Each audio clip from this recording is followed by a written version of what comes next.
പുതിയ സർക്കാർ വന്നതിന് പിന്നാലെ നടക്കുന്ന സ്ഥലം മാറ്റങ്ങളിൽ അഴിമതി ആരോപിച്ച് പ്രതിപക്ഷം സ്ഥാപിത താൽപര്യക്കാരെ അഴിഞ്ഞാടാൻ അനുവദിക്കരുതെന്നും അനുവദിച്ചാൽ ദല്ലാളുമാരും പവർ ബ്രോക്കർമാരും അധികാരം കൈയടക്കുമെന്നും പ്രതിപക്ഷ നേതാവ് പിണറായി വിജയന്റെ മുന്നറിയിപ്പ്.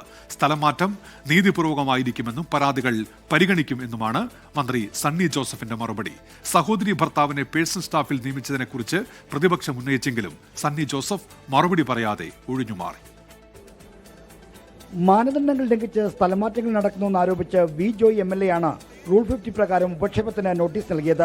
സത്യപ്രതിജ്ഞയ്ക്ക് മുമ്പ് തന്നെ സ്ഥലമാറ്റങ്ങൾ തുടങ്ങിയെന്നും കോൺഗ്രസ് അനുകൂല സർവീസ് സംഘടനാ നേതാക്കളുടെ കത്തനുസരിച്ചാണ് കാര്യങ്ങൾ നടക്കുന്നതെന്നും പ്രതിപക്ഷം ആരോപിച്ചു. കേരളത്തിൽ ഇതിനു മുമ്പുണ്ടായിട്ടില്ല. സീറ്റിന് ലേലം വിളിക്കുകയാണ് സാർ, സീറ്റിന് ലേലം വിളിക്കുകയാണ്, ഞെരിച്ചു വെച്ച് ലേലം വിളിക്കുകയാണ്. ആ ലേലത്തിന്റെ ഭാഗമായിട്ടാണ് സാർ ഇവിടെ നടക്കുന്നത്.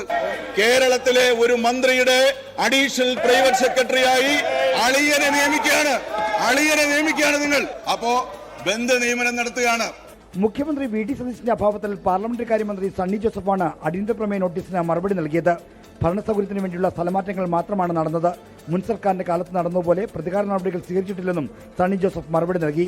എന്നാൽ സഹോദരി ഭർത്താവിനെ പേഴ്സണൽ സ്റ്റാഫ് നിയമിച്ചതിനെക്കുറിച്ച് സണ്ണി ജോസഫ് മിണ്ടിയില്ല. സംസ്ഥാനത്ത് പുതിയ സർക്കാർ അധികാരമേറ്റതിനെ തുടർന്ന് ഭരണപരമായ സൗകര്യാർത്ഥം നടക്കുന്ന സ്വാഭാവിക സ്ഥലം മാറ്റങ്ങളും റിട്ടയർമെന്റ് മൂലമുള്ള മാറ്റങ്ങളും മാത്രമാണ് നടത്തിയിട്ടുള്ളത്. ജീവനക്കാരുടെ മനോവീര്യം തകർക്കുന്ന രീതിയിലോ ജനങ്ങൾക്ക് ബുദ്ധിമുട്ടുണ്ടാക്കുന്ന രീതിയിലോ യാതൊരു നടപടിയും ഈ സർക്കാർ സ്വീകരിച്ചിട്ടില്ല. സർക്കാർ നിലപാടിൽ പ്രതിഷേധിച്ച് ഇറങ്ങിപ്പോക്ക് പ്രഖ്യാപിച്ച പ്രതിപക്ഷ നേതാവ് പിണറായി വിജയൻ ചട്ടവിരുദ്ധമായ സ്ഥലമാറ്റങ്ങൾ റദ്ദാക്കണമെന്ന് ആവശ്യപ്പെട്ടു.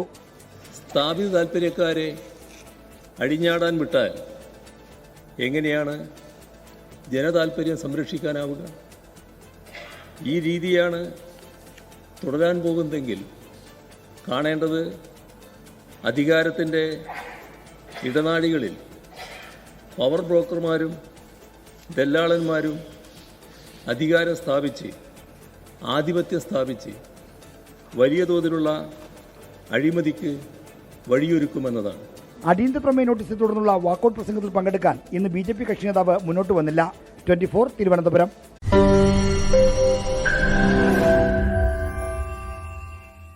ലോകത്തെവിടെയായാലും ഏത് സമയത്തും 24 വാർത്തകളും ഓഗ്മെന്റഡ് റിയാലിറ്റി പാക്കേജുകളും എക്സ്പ്ലെയിനറുകളും വിശദമായി കാണാൻ ഞങ്ങളുടെ YouTube ചാനൽ നിങ്ങൾക്ക് സബ്സ്ക്രൈബ് ചെയ്യാം.